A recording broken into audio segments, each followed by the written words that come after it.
Now we're here at Arlington's EcoFest, and you're running a table for who? It says Heatsmart here. What does that mean? So Heatsmart is a state-supported program that is meant to promote clean heating and cooling technologies across the Commonwealth. Heatsmart is it's funded by the Department of Energy Resources and is implemented by the Clean Energy Center.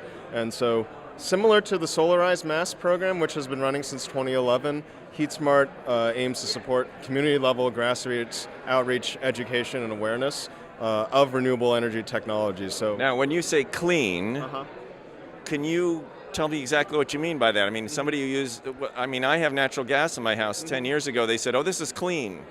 And because I didn't know any better, we replaced oil. We thought natural gas was better than oil, so we took out all the oil equipment, and we put in some solar and natural gas for backup. So now what's happening? Yeah, so clean, certainly cleaner it's still the case. I think one of the main things over the last 5 years or so. So 5 years ago, the state released the Commonwealth Accelerated Renewable Thermal Strategy, and so part of that was an analysis was done that heating emissions in the state are about 35% of all greenhouse gas emissions, depending on what metrics you use.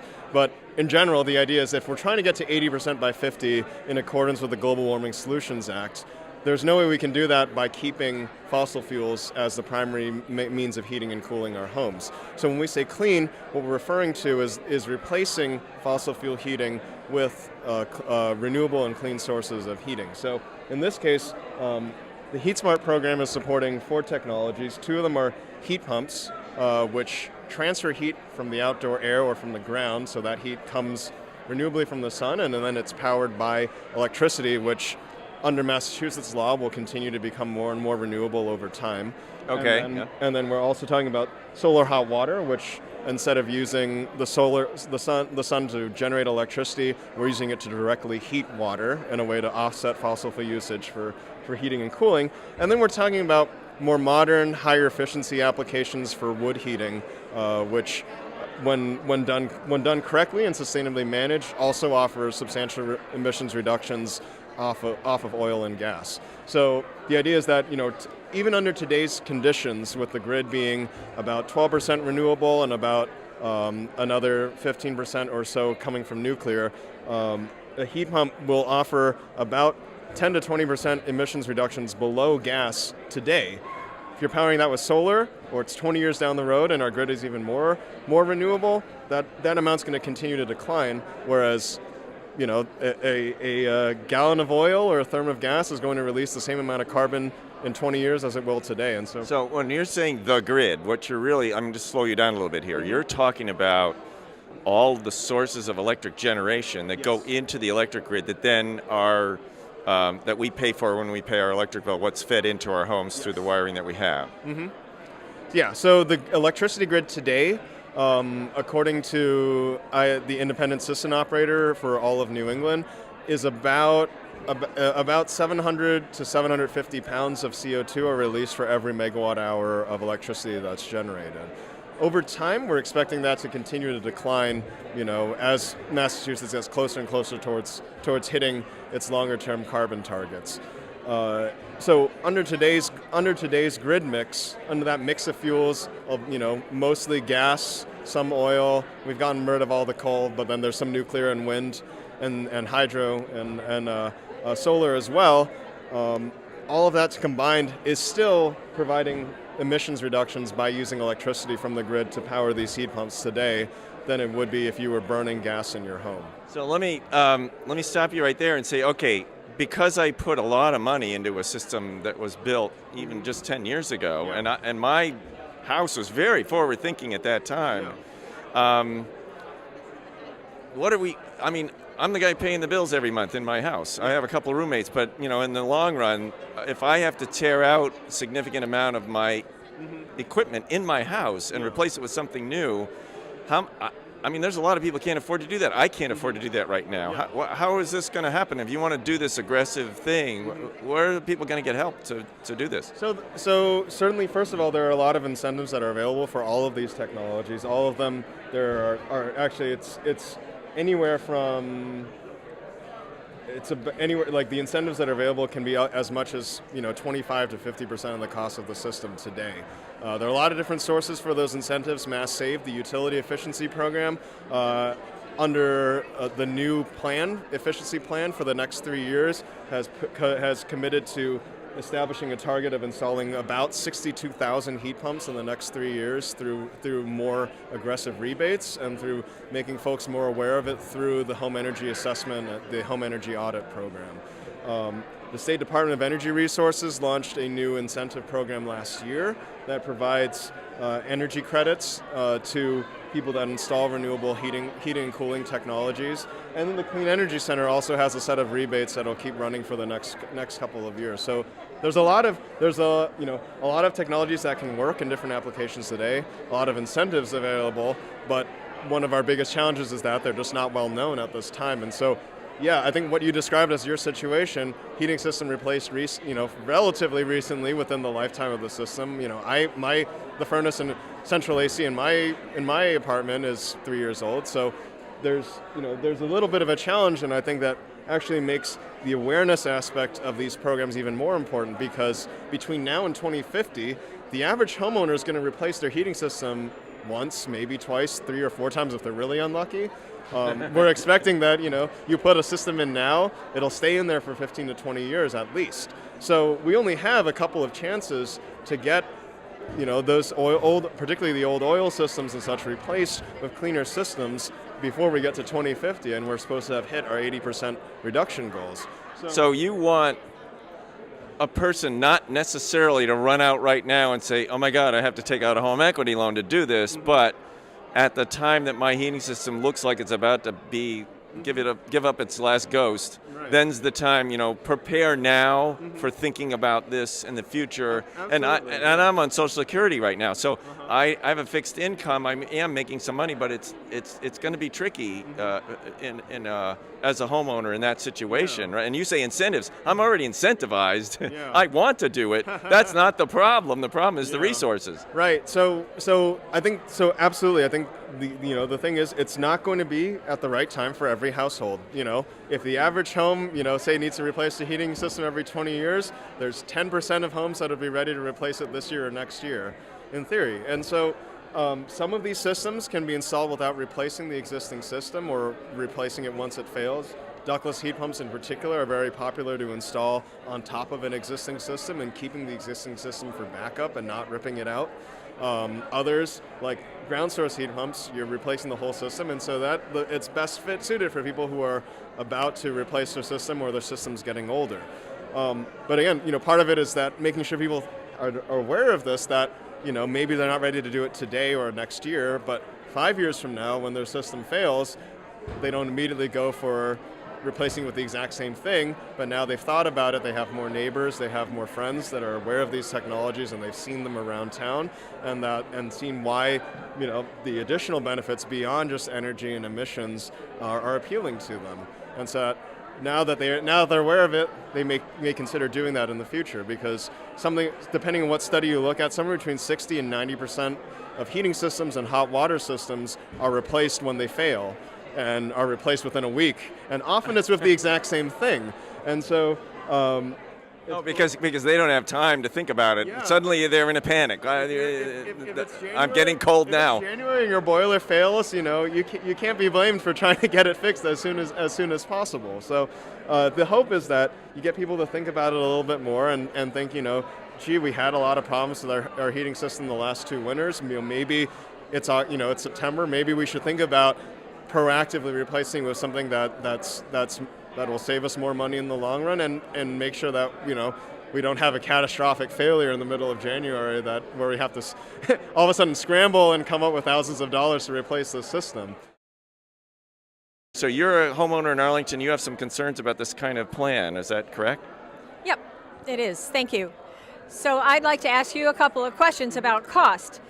These heat pumps that a lot of people are interested in, this is their heat pump brochure.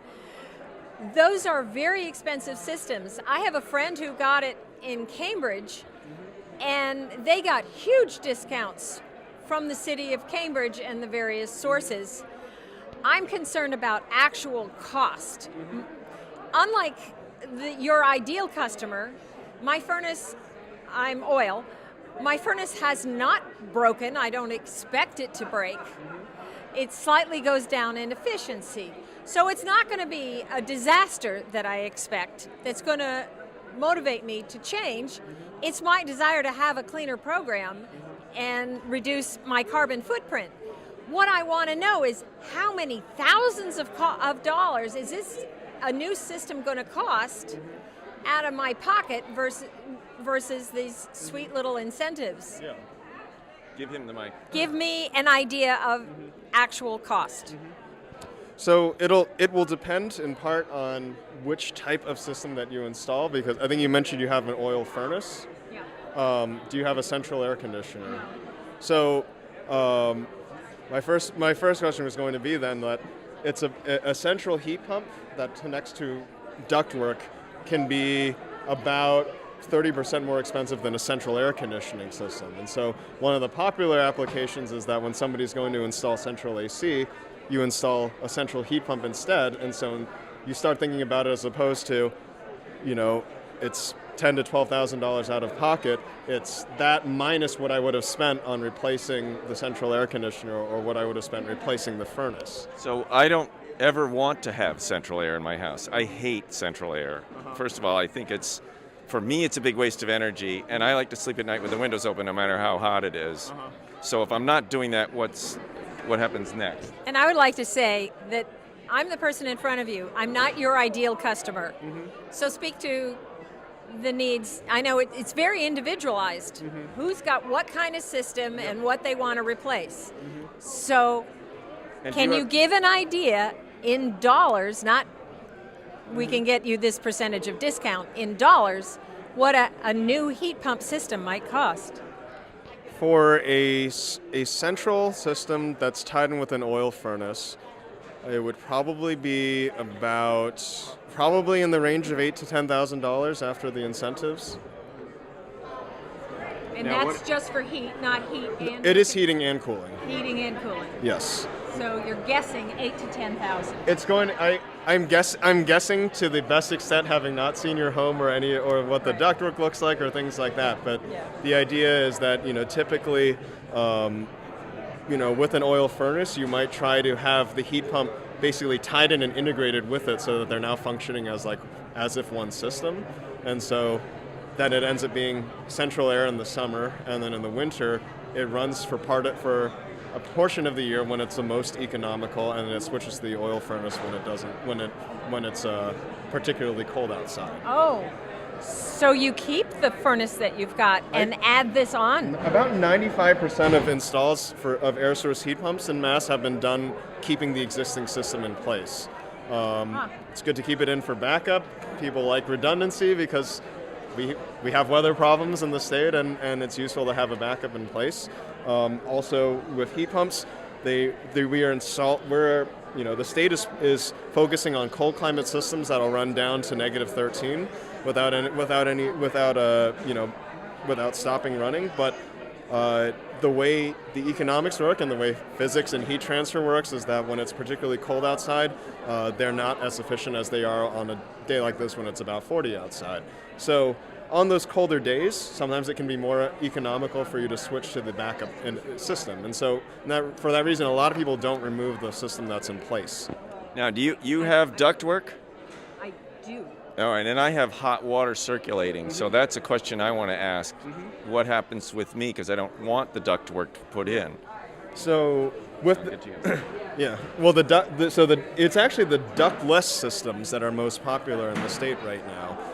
Because about half the state has forced hot water as opposed to forced hot air, and a lot of those folks, have had to rely on window units or have no air conditioning, and so as temperatures have been increasing over the summers, it's made the demand for cooling higher and higher, and so if by 2025 we now have about 2 weeks worth of days where it's over 90 degrees in the greater Boston area, whereas 15 years ago it was maybe about five or 6 days a year.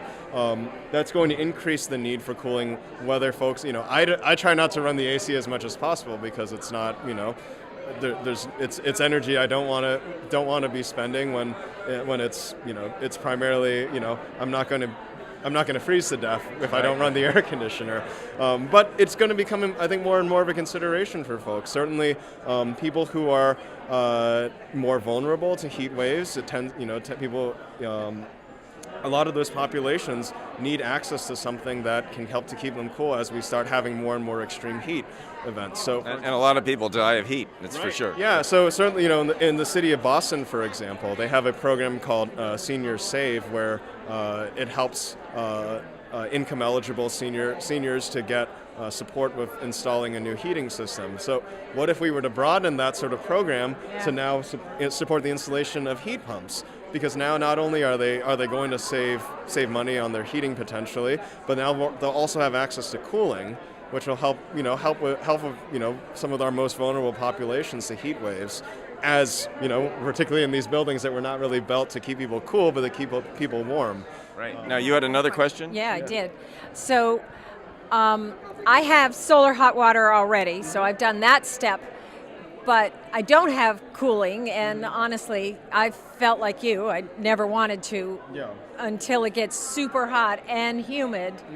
And I'm not at the point of being one of those populations that is at risk, but I'm maybe headed, headed there. So it's good to think ahead.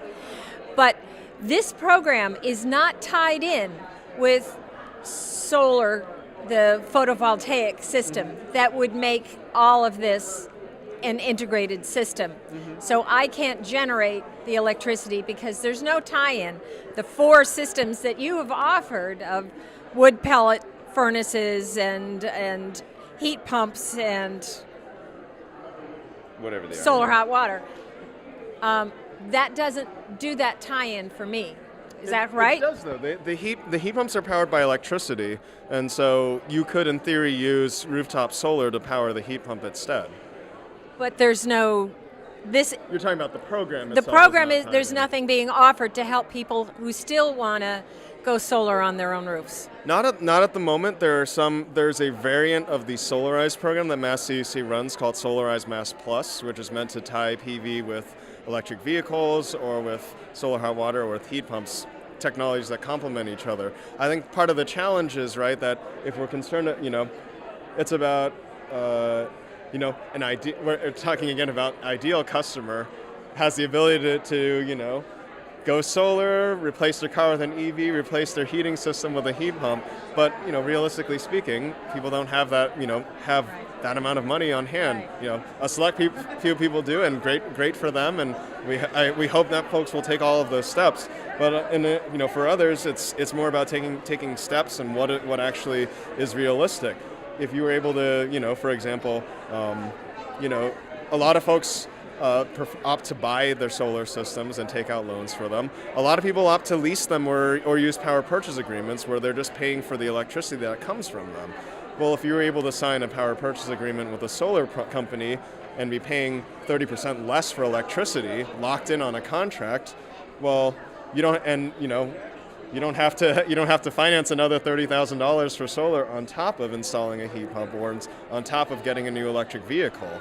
So there are different ways that those synergies can happen. I wish it were possible to encompass all of those things with this program, but at the same time, we're already, I think, in a lot of ways introducing a lot of people to something that is new and that unfamiliar to them. And with 4 different technologies, there's already a lot of considerations to explain to help folks understand exactly what is best for their home and for their needs. And so certainly, I think it will be our goal to provide resources to people to make sure that if they're interested in seeing how they can install solar to power their heat pump or make sure that their home is less drafty before they replace it with a more efficient system, we'll do our best to connect people with those resources. But this program and the current push from the Clean Energy Center through this program is to focus on the clean heating and cooling technology. I just want to add one closing comment. So those incentives ebb and flow.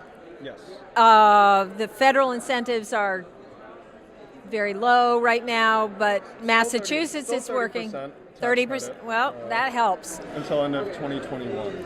Until 2021. So I just want to say that it makes a big difference to jump in soon. Yeah. Even if we're not the ideal customers, because the incentives are not to be counted on in the future. Thanks, Glenn. I wanted to also just finish up with the fact that you said PV and EV, and I want to de-acronymize your speech. So PV stands for photovoltaic, and that means? We're talking, so there are two types of solar panels in general that we talk about. The ones that generate electricity are the ones that are called photovoltaics or PV. Okay. And then solar hot water or solar thermal is what we're talking about here, in that instead of using the photoelectric effect to convert sunlight into electricity, we actually use the sunlight to directly heat water or heat transfer fluids so that it ends up providing heating. So liquids are pumped up to the roof and heated and brought down to a tank where you would get to use your hot water. Or it could be, if you have a pool, you have a solar pool heated system as well. And then when you said EV, that's electric vehicle. Electric vehicles. So separate from all of these, the state also has an electric vehicle rebate program as well. It's called the acronym is more EV, but I can't remember what the MOR part stands for. We work in all kinds of acronyms and jargon, and I can't keep all of them straight myself. And neither can those of us who are watching. Yeah, I mean, electric vehicles are another place where the technology is just only getting better year by year. They're becoming more and more affordable. The state is. The state and the federal government are still supporting both battery electric vehicles and plug-in hybrid electric vehicles that can work for folks that might want to only use electric vehicles for daily commute while keeping a gas engine in for longer distance travel. So there are a lot of options out there. We did interview someone outside who has a couple of different people who have those vehicles. One that has a hybrid and one that has a electric only. Yeah, I would expect that in this year. It won't be in Arlington and Winchester since we're focused on the clean heating and cooling this year. But there will be some programs that are focused on offering both solar PV and electric vehicles, and encouraging people to either do one or the other or both. Okay. Benefits. All right. Well, thank you very much. You've really provided a lot of information here. People are going to have to play this video over 3 times to understand everything that you've said. But I wish these things were all easier to explain, because I think it would make folks more receptive to sustainability, to understanding that there are solutions out there that can offer more benefits than just reducing something that it's hard for people to perceive and understand. Well, I think that there is a movement afoot, however well it works, I don't know, in the world of education called STEM, which stands for science, technology, engineering, and math. It would be good if those programs talked about these practical things as well as just the theory, which is what academia often does. Yeah. Oh, I mean, I studied environmental studies in undergrad myself, and even though I work in consulting and energy, I probably used about 0.5% of everything that was in my courses there, because I think once it's good to understand all of the concepts around how do things work as a whole system, how everything is more than just everything in our environment is more than the sum of its parts, but how you actually come up with solutions for each of those parts that contribute to the whole is a little bit beyond, I think, some of what is taught in schools. And I think our hope is that through programs like this, we can make aspects of that more accessible to the average person who didn't go to school in that field or some other area where they've been exposed to this or had to think about this from a practical or real world context. Right. Well, I'm glad they had a lot of programs here for children, and they're able to just get the idea across that this is something we're working on as a whole culture. Yeah, absolutely. All right. Well, thank you very much. Yeah, absolutely.